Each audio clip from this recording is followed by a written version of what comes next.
తెలంగాణ రాష్ట్రంలో కాంగ్రెస్ ప్రభుత్వం బడ్జెట్ ప్రవేశపెట్టింది. మరి నిన్న ఉగాది నాడే తెలంగాణ జాగృతి ఒక కొత్త ఆనవాయితీకి రాష్ట్రంలో తెరదీస్తూ ప్రజల బడ్జెట్ ఎట్లా ఉండాలి, ప్రజలు ఏం కోరుకుంటున్నారు అనే విషయాన్ని ప్రభుత్వానికి మేము తెలియజేసేటటువంటి ప్రయత్నం చేసినాం. ఎట్లయితే జాగృతి ఎస్టిమేట్ చేసిందో మా దగ్గర ఉండేటటువంటి నిపుణుల బృందంతో దాదాపుగా మేము 3.23 crores పెడతారంటే వీళ్ళు 3.24 lakh crores పెట్టినారు.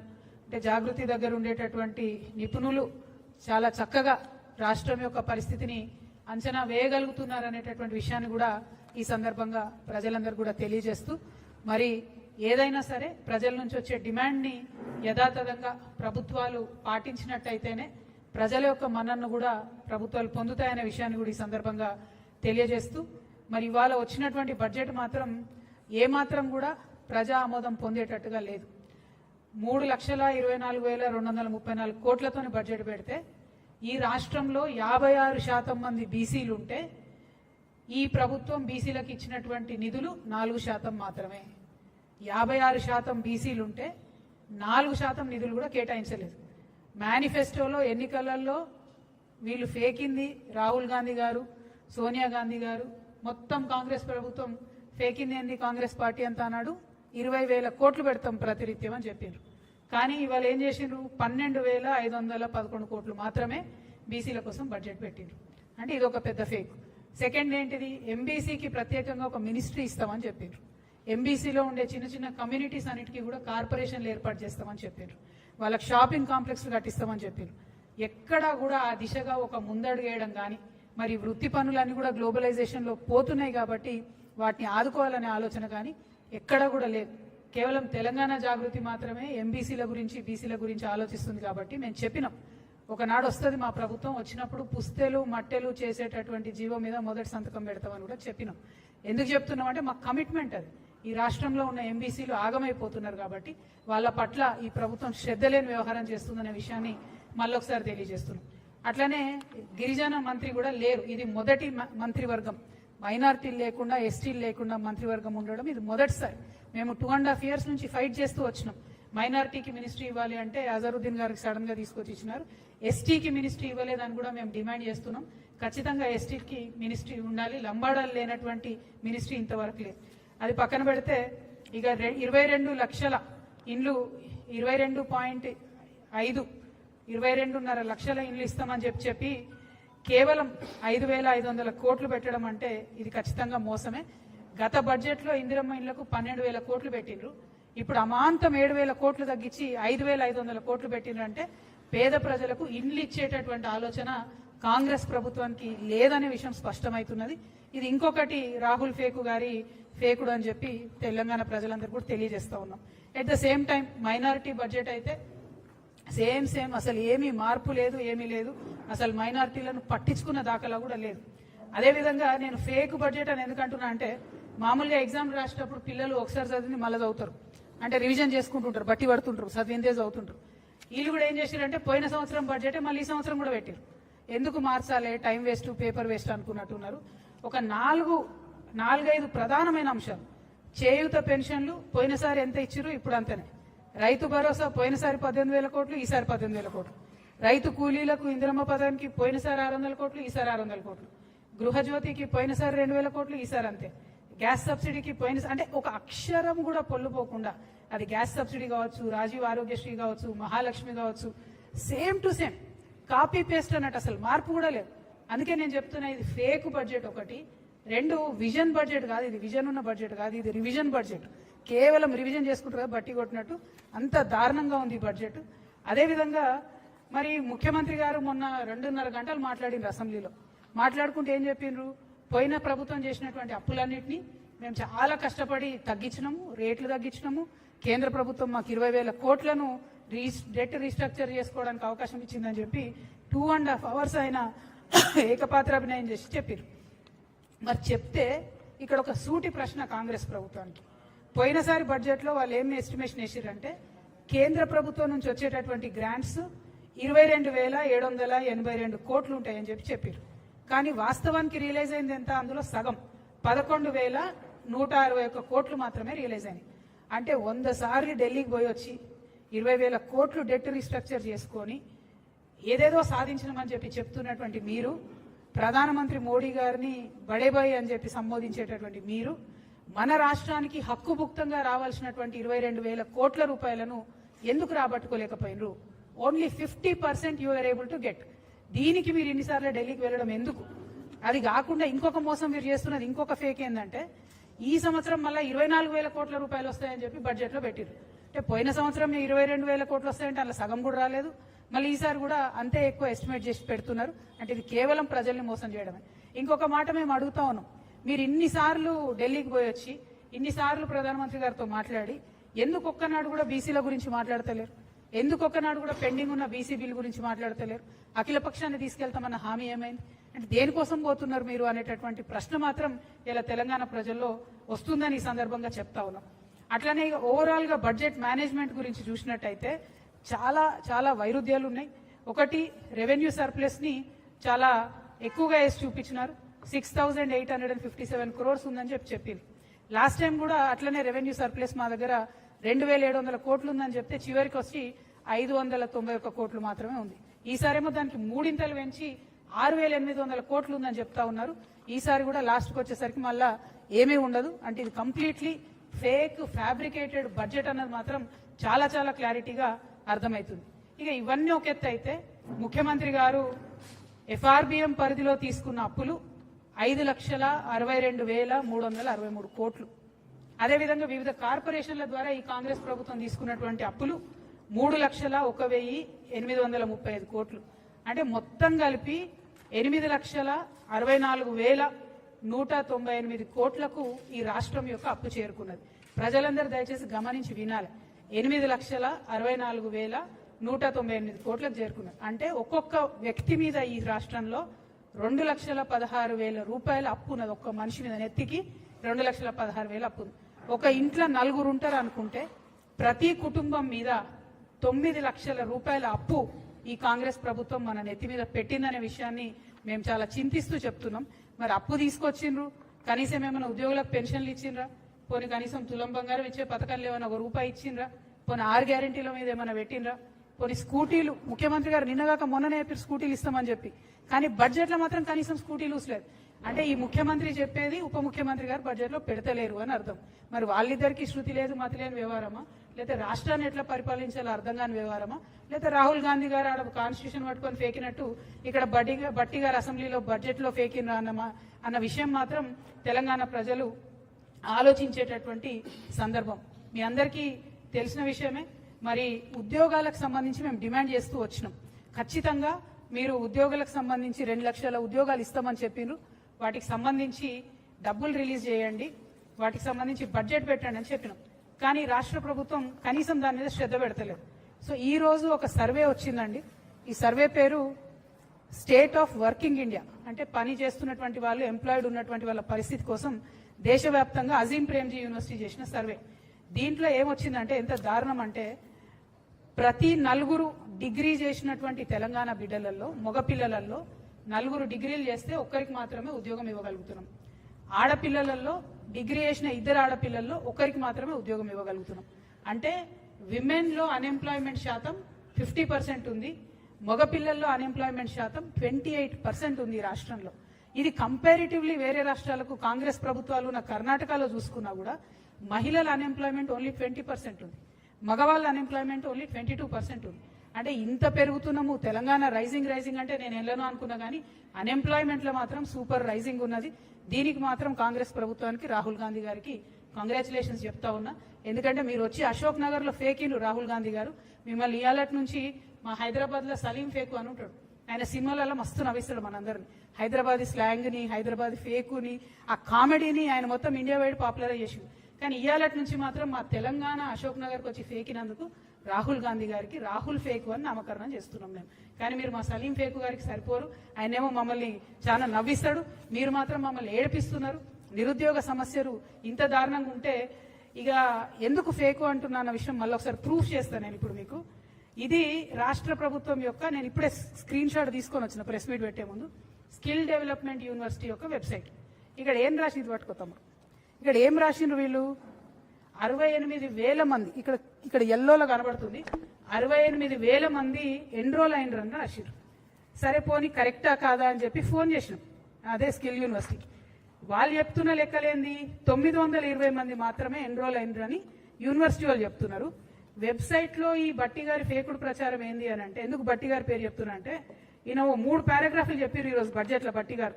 స్కిల్ యూనివర్సిటీ ఇట్లా, స్కిల్ యూనివర్సిటీ అట్లా, దీనివల్ల ఇట్లయితుంది అట్లయితుంది అని చెప్తే నేను ఎంతగానో పైసలు ఇచ్చినో బట్టి గారు అనుకున్నా. ఉట్టి మాటలే ₹1 కూడా ఇలా స్కిల్ యూనివర్సిటీకి. అక్కడ స్కిల్ యూనివర్సిటీలో పనిచేసే వాళ్ళే చెప్తున్నారు మాకు డబ్బులు లేవు, చాలా దారుణమైన పరిస్థితి ఉంది కాబట్టి ఇట్లా ఫేక్తున్నామని చెప్తున్నారు. నేను డిమాండ్ చేస్తున్నా రాష్ట్ర ప్రభుత్వం ఈ మిస్లీడింగ్ ఇన్ఫర్మేషన్ తొలగించాలి ఈ వెబ్సైట్ నుంచి. 68,000 people are not enrolled in skill university. Only 920 people are enrolled. ఇది మీరు మార్చకపోతే మాత్రం మంచిగా ఉండదు. దయచేసి తప్పకుండా మార్చాలని చెప్పి నేను ప్రభుత్వాన్ని డిమాండ్ చేస్తున్నా. అందుకని బట్టి గారు ఫేక్తున్నారని చెప్తున్నా, నేను ఉట్టిగా చెప్పడం లేదు. ఇంకో బాధాకరమైన విషయం ఏంది అని అంటే, కంప్లీట్గా ఈ రాష్ట్రంలో ప్రజల యొక్క ఆహారానికి సంబంధించి ఏమాత్రం కూడా ఈ ప్రభుత్వం శ్రద్ధ పెడతలేదనడానికి న్యూస్ మీటర్ అనేటటువంటి సంస్థ మన పార్లమెంట్లో వచ్చినటువంటి ఆన్సర్ తీసుకొని మొత్తం కూడా ఒక ఆర్టికల్ వేయడం జరిగింది. మనకన్నా చండీగఢ్ పాపులేషన్ 40 లక్షలు, తెలంగాణ పాపులేషన్ 4 కోట్లు. కానీ చండీగఢ్లో ఏదైతే ఫేక్ ఫుడ్, అది కల్తీ ఫుడ్ తయారు చేసే వాళ్ళ మీద పెట్టిన కేసుల్ని మన రాష్ట్రంలో పెట్టిన కేసుల్ని చూసుకుంటే ఎట్లుందంటే పరిస్థితి 1000% వాళ్ళది ఎక్కువ ఉంది. మన దగ్గర పోయిన సంవత్సరం అంటే 2024-25లో ఒకటే ఒక కేసు పెట్టారు ఫుడ్ మంచిగా లేదని చెప్పి, కల్తీ ఫుడ్ అని చెప్పి. అది కూడా ఓన్లీ హైదరాబాద్ సెంట్రిక్. నేను ఇవాళ ప్రభుత్వాన్ని డిమాండ్ చేస్తున్నా, హైదరాబాద్ సెంట్రిక్ కాదు, తెలంగాణ వ్యాప్తంగా కల్తీ జరుగుతుంది. అది నూనె కావచ్చు, పప్పు కావచ్చు, ఉప్పు కావచ్చు, కారం పొడి కావచ్చు, పసుపు కావచ్చు. ప్రజల ఆరోగ్యంతో చెలగాటం ఆడుతున్నారు. దయచేసి రాష్ట్రం అంతా శ్రద్ధ పెట్టండి. ఫుడ్ కమిషన్ నిద్రపోతున్నది, మేల్కోండి. దయచేసి కేసులు పెట్టండి. ఒకటే ఒక కేసు పెట్టిరు మొత్తం మొన్న ఇయర్లో. భయం అనేది లేకుండా పోతుంది. ప్రజల ఆరోగ్యంతో చెలగాటం ఆడుతున్నారు కాబట్టి ఈ బడ్జెట్లో కూడా మరి మంచి ఆర్గానిక్ ఫార్మింగ్ కి సపోర్ట్ చేస్తామని ముందు చెప్పిర్రు, ఇప్పుడైతే చెప్పలేదు. అందుకని ఈ మధ్యలో ఈ విషయాన్ని కూడా నేను చెప్తా ఉన్నాను. ఇక దీంతో పాటు ఇంకొక విషయం కూడా చెప్పాలి. 1 కోటి మంది మహిళలను కోటీశ్వరులు చేస్తామని చెప్పి పదే ముఖ్యమంత్రి గారు చెప్తా ఉంటారు. అయితే ఆ సెర్ప్ వ్యవస్థలో, ఆ సెల్ఫ్ హెల్ప్ గ్రూప్స్ లో స్త్రీనిధి అనేటటువంటి ఒక ఆర్గనైజేషన్ కూడా ఉంటుంది. ఆ స్త్రీనిధి సపరేట్ గా మహిళల కోసం కోఆపరేటివ్ ఏర్పాటు చేసి 2011లో ఏర్పాటు చేశారు. అయితే అప్పటి నుండి ఇప్పటి వరకు ఈ స్త్రీనిధిని ఒక దయ్యం పట్టుకొని వెంటబడతా ఉన్నది. దాదాపుగా 14 years నుంచి ఒకటే ఒక వ్యక్తి, ఆయన పేరేంటిదంటే జి విద్యాసాగర్ రెడ్డి. ఈయన యాక్చువల్గా స్టేట్ ప్రాజెక్ట్ డైరెక్టర్ సెర్ప్కి జాయిన్ అయ్యాడు. కానీ ఆయనే సెల్ఫ్ డిక్లేర్డ్ మేనేజింగ్ డైరెక్టర్ అయిపోతాడు. ఆయన మేనేజింగ్ డైరెక్టర్గా 14 ఏళ్ల నుంచి కొనసాగుతుంది. 58 సంవత్సరాలు పైబడినటువంటి వ్యక్తిని కొనసాగించరాదని ఆర్బీఐ చెప్పినప్పటికీ కూడా ఆయన అట్లనే కొనసాగుతాడు. ఆయన ఎవరేమన్నారు. ఎందుకంటే ఎర్రవల్లి దయాకర్ రావు గారు అప్పుడు గ్రామీణ శాఖ మంత్రిగా ఉన్నప్పుడు, రూరల్ డెవలప్మెంట్ మినిస్టర్ ఉన్నప్పుడు డైరెక్ట్గా ఎర్రవల్లి గారి ట్రస్ట్కి సిఎస్ఆర్ ఫండ్స్, ఈ స్త్రీనిధి నుంచే సిఎస్ఆర్ ఫండ్స్ ఆయన ట్రాన్స్ఫర్ చేసి అప్పుడు బీఆర్ఎస్ గవర్నమెంట్లో మేనేజ్ చేసుకున్నాడు. ఇప్పుడు కాంగ్రెస్ గవర్నమెంట్లో కూడా అదే కొనసాగుతున్నది. కాంగ్రెస్ గవర్నమెంట్లో కూడా అందరూ ఉద్యోగులు పదే కంప్లైంట్ చేస్తే కూడా ఒక ఎంక్వైరీ కమిషన్ వేసారు. దాని పేరేందంటే జీవో నంబర్ 523 ఎంక్వైరీ కమిషన్ వేసారు. ఇంతవరకు ఆ ఎంక్వైరీ కమిషన్ ఏమైందంటే సీతక్క గారు మాట్లాడతలేరు. నిన్న కూడా సీతక్క గారు ఈ విద్యాసాగర్ రెడ్డి అనేటువంటి పక్కన కూర్చోబెట్టుకొని మేము మహిళలు కోటీశ్వర్లు చేస్తామంటే ఈయన మింగుతున్నాడు అమ్మ పైసలన్నీ, ఈయన ఇబ్బంది పెడుతున్నాడు. అట్లా కాదు, దయచేసి ఆ వ్యక్తిని మొదలు తొలగించండి. ఎందుకంటే ఈయన ఏం చేస్తుండంటే ఆయన మొత్తం ప్యానల్ అందరినీ కూడా ఎగ్జిక్యూటివ్ డైరెక్టర్, ఈ డైరెక్టర్ అని చెప్పి లక్షలలో వాళ్ళకి జీతాలు ఇచ్చి ఎస్సీ, ఎస్టీ, బీసీ మహిళలందరినీ కూడా 737 మంది ఎంప్లాయీస్ ఉండే స్త్రీనిధిలో ఇప్పుడు 270 మంది మిగిలిరు. అందరినీ కూడా ఆయన తీసేసుకుంటూ వస్తున్నాడు. అన్ని రకాల రూల్స్ కూడా ఫ్లౌట్ అయిపోతా ఉన్నాయి. దీనికి ఖచ్చితంగా మీరు ఈ విద్యాసాగర్ రెడ్డి అనే వ్యక్తిని మీరు తొలగించాల్సిందే. ఆ స్త్రీనిధిలో జరుగుతున్నటువంటి అక్రమాలను ఖచ్చితంగా బయట పెట్టాల్సిందే. 523 జీవో ఎంక్వైరీ ఏమైందో కూడా సీతక్క గారు చెప్పాల్సిందే. మీరు చెప్పకపోతే మరి ఎర్రబల్లి గారికి ఎట్లయితే అండర్స్టాండింగ్ ఉండేనో మీకు కూడా ఉంటుందని అనుకోవాల్సి వస్తుంది. సీతక్క మంచిది నాకు తెలుసు, అట్లా చేయదు. కాబట్టి తొందరగా విద్యాసాగర్ రెడ్డిని తొలగిస్తారని చెప్పి నేను మనస్ఫూర్తిగా నమ్ముతా ఉన్నాను. ఇక చివరి విషయానికి వస్తే, ఈ ప్రభుత్వం ఈ బడ్జెట్ మొత్తంలో కూడా ఎక్కడ విజన్ చూపించలేదు, 6 గ్యారెంటీల విషయం చూపించలేదు. బయట నుండి తెచ్చినటువంటి అప్పులేమో కుటుంబానికి 9 లక్షల రూపాయల అప్పు మన మీద మోపుతా ఉంది. కానీ సింగరేణికి ఇవ్వాల్సినటువంటి 50,000 కోట్ల అప్పు కడతలేరు, జెన్కోకి ఇవ్వాల్సిన అప్పు కడతలేరు, ట్రాన్స్కోకి ఇవ్వాల్సిన అప్పు కడతలేరు. వీటన్నిటి దగ్గర 50,000 కోట్లు అంటే 1,50,000 కోట్లు ప్రభుత్వమే ఈ సంస్థలకు ఇవ్వాలి. ఆ అప్పు తక్షణమే చెల్లించాలి. సింగరేణి సంస్థ దానంతది రన్ అవ్వాలి. ట్రాన్స్కో జెన్కో హెల్తీగా ఉండాలని చెప్పి నేను డిమాండ్ చేస్తా ఉన్నాను. ఇక మూసీకి అందరూ వ్యతిరేకించే మూసీకి ప్రపంచ బ్యాంకు నుంచి అప్పు తెచ్చుకునే మూసీకి 1,500 కోట్లు పెట్టుకున్నారు. యంగ్ ఇండియా స్కూల్స్ ఎక్కడైతే కమిషన్లు వస్తాయో ఆ స్కూళ్ళకు 5,000 కోట్లు పెట్టిండ్రు. నేను ఒకటే ప్రశ్న ఇస్తా ఉన్నా సూటిగా ఈ ప్రభుత్వాన్ని, రాహుల్ గాంధీ గారిని ప్రత్యేకంగా, మీరు ఏదైతే అశోక్ నగర్కి వచ్చి ఉద్యోగాలు ఇస్తామని చెప్పారు కదా, కనీసం ఆ ఉద్యోగాల విషయం మాట్లాడకుండా, డిఎస్సి ఎస్సీ టీచర్స్ని రిక్రూట్ చేయకుండా, ఎస్సీలలో ఉన్న బ్యాక్లాగ్ పోస్టులు నింపకుండా, జాబ్ క్యాలెండర్ ఇవ్వకుండా, మీరు వేస్తామని చెప్పినటువంటి అవుట్ సోర్సింగ్ కార్పొరేషన్ ఉద్యోగుల కోసం కార్పొరేషన్ వేయకుండా ఈ స్కూల్ కట్టుకుంటే స్కూళ్ళలో పాఠాలు ఎవరు చెప్పాలి? మరి ఇప్పుడు ఉన్న టీచర్లు అయితే సరిపోరు, ఎక్కువ టీచర్లు కావాలి, డిఎస్సి వేయాల్సిందే. మరి ఎందుకు వేస్తలేరు? దేనికోసం ఆపుతున్నారు? ఈ డబ్బులన్నీ బిల్డింగ్లు కట్టుకుంటూ పోతే మీరు హ్యూమన్ రిసోర్సెస్ మీద ఇన్వెస్ట్ చేయరా అని చెప్పి ఈ ప్రభుత్వాన్ని నేను అడుగుతున్నా. మరి జాబ్ క్యాలెండర్ కోసం నిరుద్యోగులంతా ఉద్యమిస్తున్నారు. వాళ్ళు 26వ తారీఖు నాడు అసెంబ్లీ ముట్టడి చేస్తామని మాకు చెప్పిండ్రు. ఆ అసెంబ్లీ ముట్టడికి కూడా తెలంగాణ జాగృతి నుండి సంపూర్ణంగా మద్దతు ఇస్తా ఉన్నాం. నిరుద్యోగులను మోసం చేసినటువంటి ఈ ఫేక్ కాంగ్రెస్ ప్రభుత్వాన్ని అడిగి వీళ్ళను రాహుల్ గాంధీ ఒక దగ్గర ఫేక్తారు, రేవంత్ రెడ్డి గారు ఒక దగ్గర, భట్టి గారు ఒక దగ్గర, వీళ్ళు ఎట్లా అంటే ఫేకర్ ఫేకెస్ట్ అన్నట్టు వీళ్ళ పరిస్థితి. ఒకరిని మించోగలు చెప్పేటట్టు. కాబట్టి ఓవరాల్ గా రాహుల్ ఫేకు గారికి నేను రిక్వెస్ట్ చేసేది ఏంటంటే, తెలంగాణ నెక్స్ట్ టైం వస్తే దయచేసి జాబ్ క్యాలెండర్ ఇవ్వండి, ఉద్యోగాలు ఇవ్వండి. మీరు పెట్టినటువంటి బడ్జెట్ లో ప్రజలకు సంబంధించి ఏ బడ్జెట్ కూడా లేదు, ఏ గ్యారంటీ మీద కూడా లేదు. కాబట్టి ప్రజాక్షేత్రంలో తప్పకుండా ప్రజలు మిమ్మల్ని ప్రశ్నించాలని జాగృతి తరఫున డిమాండ్ చేస్తూ సెలవు తీసుకుంటున్నాను. Thank you. జై తెలంగాణ, జై జాగృతి.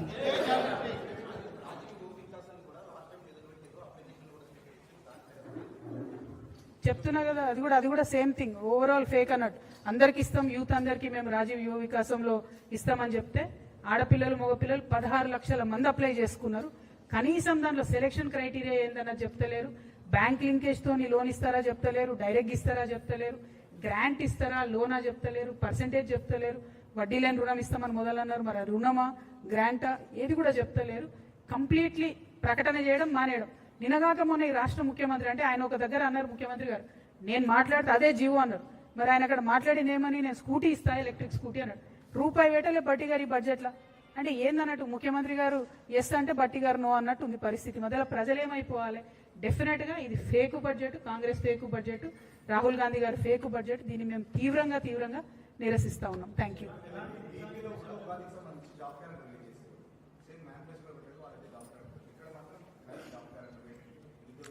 ఏపీలో కూడా కొంత నిరుత్సాహంగా ఉన్నారు ప్రజలు. ఎందుకంటే ఓన్లీ 10,000 జాబ్స్ వేసారు, జాబ్ క్యాలెండర్ పెట్టిరు, కానీ ఓన్లీ 10,000 జాబ్సే వాళ్ళు డిక్లేర్ చేసిర్రు. ఇక్కడేమో సంవత్సరానికి 2 లక్షల జాబ్స్ అన్నారు. ఇంతవరకు నిన్న అసెంబ్లీలో ముఖ్యమంత్రి గారు చెప్పిన దాని ప్రకారమే 68,000 జాబ్స్ ఇచ్చినాం మేమన్నారు. అంటే వీళ్ళు కొత్తగా ఇచ్చింది 11,000 మంది. అంతకుముందున బీఆర్ఎస్ గవర్నమెంట్ ఇచ్చిన జాబ్స్కే వీళ్ళు పట్టాలు ఇచ్చిరు తప్పితే, కాపీలు ఇచ్చిరు తప్పితే వేరే స్పెషల్ జాబ్స్ వేయలేదు. సో అందుకే నేను ఇన్నిసార్లు ఫేక్ అనేది రాహుల్ గాంధీ గారిని. వారు రావాలి, నెక్స్ట్ టైం ఎప్పుడు రాష్ట్రంలోకి వచ్చినా కూడా ఖచ్చితంగా ప్రశ్నిస్తాం వారిని. Thank you.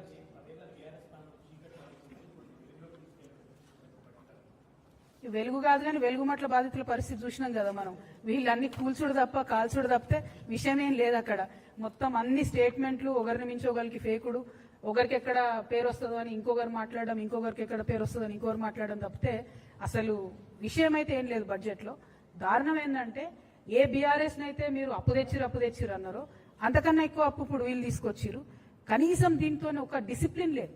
ఎక్కడ ఇన్వెస్ట్ చేస్తున్నారు ఈ అప్పును, ఎక్కడ ప్రాజెక్ట్ కడుతున్నారు అంటే revenue expenditure only 50,000, sorry capital expenditure only 50,000 crores అని చెప్తున్నారు. అప్పు తెచ్చిందేమో దాదాపు 8 లక్షల కోట్లు. ఓన్లీ 50,000 కోట్లు ఈసారి మీరు క్యాపిటల్ ఎక్స్పెండిచర్ అంటే ఎట్లా తిరుగుతుంది ఎకనామిక్ ఇంజన్ అనేది? ఎట్లా తిరుగుతుంది అసలు పోనీ ఇన్ని తెచ్చుకొచ్చిండ్రా, ఇన్నిసార్లు విదేశాలకు పోయొచ్చిరా? ఎక్కడున్నాయి పెట్టుబడులు? వేర్ ఇస్ ద ఇండస్ట్రీ ద్వారా వచ్చిన ఎంప్లాయ్మెంట్ ఏది? ప్రైవేట్ ఎంప్లాయ్మెంట్ లేదు. ఇప్పుడు ఆ సర్వే చూపిస్తుంది మన దేశంలో రైజింగ్ అంటే నేను చెప్తున్నా, నిరుద్యోగంలో మాత్రం బరాబర్ రైజింగే ఉన్నాం. ఇలా నంబర్ 1 ఉన్నాం మనం. 50% అన్ఎంప్లాయ్మెంట్ విమెన్లో. దారుణం. ఆడపిల్లలు చదువుకునేది తక్కువ, అలా సగం మందికి ఉద్యోగాలు ఇవ్వలేకపోతుంది ఈ ప్రభుత్వం. కాబట్టి వాళ్ళ ప్రయారిటీస్ అయితే కరెక్ట్ లేవు. రాష్ట్రాన్ని యొక్క ప్రగతిని ముందుకు తీసుకెళ్లే విధంగా అయితే లేవన్నది మాత్రం స్పష్టంగా అర్థమైంది.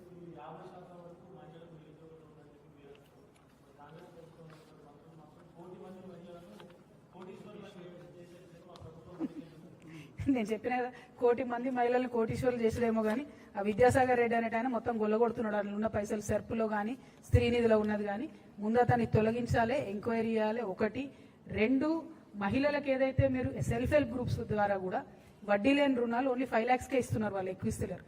అంతకుముందు ఎట్లయితే చంద్రబాబు నాయుడు గారు ఉన్నప్పుడు గ్రాంట్ ఇచ్చేదో అట్లా ఇవ్వాలని మహిళలు అడుగుతున్నారు. అట్లా గ్రాంట్ ఇస్తే వాళ్ళు ఏదైనా ఒక బిజినెస్ పెట్టుకున్నా అది డెవలప్ అవుతుంది. మీరు లోన్ ఇస్తే ఏం లాభం? నెల్లూరు పెద్దారెడ్డి ఇచ్చే లోన్కి ఈయన రికమెండేషన్ లాగా ఉన్నది తప్పితే అదేది పెద్ద సక్సెస్ అయ్యే వ్యవహారం కాదు. ఇంకొకటి, నిన్న ముఖ్యమంత్రి గారు కూడా అసెంబ్లీలో మాట్లాడుకుంటూ మేము 1000 బస్సులు కొనిచ్చినాం, మేము పెట్రోల్ బంకులు పెట్టించినాం, అది ఇదని చెప్పారు. కానీ జుట్టుకు కనీసం 100 రూపాయలు కూడా మహిళలకు రావు నెలకు వాళ్ళు ఇచ్చేటటువంటి మోడల్లో. నువ్వు 100 రూపాయలు నెలకు అదనంగా వస్తే ఎప్పుడు కోటీశ్వరులు కావాలి? ఎన్ని వందలు కుడితే కోటి అవుతుంది అంటే ఎన్ని నెలలు ఆగాలి మహిళలు? సో కంప్లీట్లీ ఇది ఫేక్ ప్రచారం తప్పితే ఇందులో ఏం లేదు. ఫేకు, డీప్ ఫేకు, అతి ఫేకు, ఫేకర్, ఫేకెస్ట్. మీరు చూసుకోండి, రాహుల్ గాంధీ గారు ఒకటి ఫేక్తారు, రేవంత్ రెడ్డి గారు ఒకటి ఫేక్తారు, పట్టి గారు ఇంకోటి ఫేక్తారు. ఏమీ లేదు, చాలా దారుణంగా ఉంది ఈ బడ్జెట్. అంటే నేను క్రిటిసైజ్ చేయాలని చేస్తలేను. నిన్న నేను మేము ఏదైతే జాగృతి నుండి ఎక్సర్సైజ్ చేసి పెట్టినటువంటి బడ్జెట్ ఉందో దాన్ని దీనికి కంపేర్ చేసి చూస్తే అసలు కంపారిజనే లేదు. మీరు ప్రజలు ఖర్చు పెట్టే చోట ఇన్వెస్ట్ చేస్తే వాళ్ళు ఖర్చు పెడితే ఆ డబ్బులు మార్కెట్లోకి వస్తాయి. అట్లాంటి ప్రొవిజనే లేదు ఇక్కడ. సో కంప్లీట్గా ఈ స్కూల్ కట్టడానికి దానికి వాడితే అసెట్స్ డెడ్ అయిపోతాయి. ఆ విషయం ప్రభుత్వం అర్థం చేసుకుంటే బాగుంటుంది. అవుట్ ఆఫ్ కన్సర్న్ చెప్తున్నా, కొంత ఎకనామిక్స్ తెలిసినటువంటి వ్యక్తిగా చెప్తున్నా. ప్రభుత్వం బడ్జెట్లో ఒకటి పెట్టినా అవసరం అనుకుంటే కొన్ని మార్పులు చేర్పులతో ఇంకొంత అడిషనల్ అలొకేషన్ చేయొచ్చు. దానికోసం ఏమన్నా ఆలోచన చేస్తారేమో. ఎస్పెషలీ ఎంబీసీ వర్గాలకు, బీసీ వర్గాలకు, ఎస్టీలకు, ఎస్సీలకు చేయూతనియాల్సినటువంటి అవసరం ఉంది. ఆ విషయం దయచేసి గుర్తుపెట్టుకోవాలి. వికలాంగులను, మైనారిటీలను కూడా చాలా పెద్ద ఎత్తున ఈ బడ్జెట్ మరి కంప్లీట్గా ఇగ్నోర్ చేసింది. వారి కోసం ప్రయత్నం చేయాలని చెప్పి నేను ప్రభుత్వాన్ని కోరుతున్నాను. Thank you.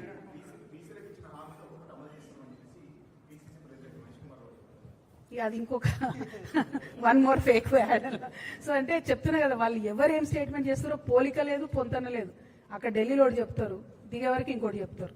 ఢిల్లీకి పోయే ముందు ఓన్లీ పదవులు మాత్రం పర్ఫెక్ట్గా తెచ్చుకుంటున్నారు వాళ్ళ కోటరికి తప్పితే ప్రజలకు పైసలు అయితే తెస్తలేరు, పనులు అయితే చేస్తారు. తెలంగాణ రాష్ట్రంలో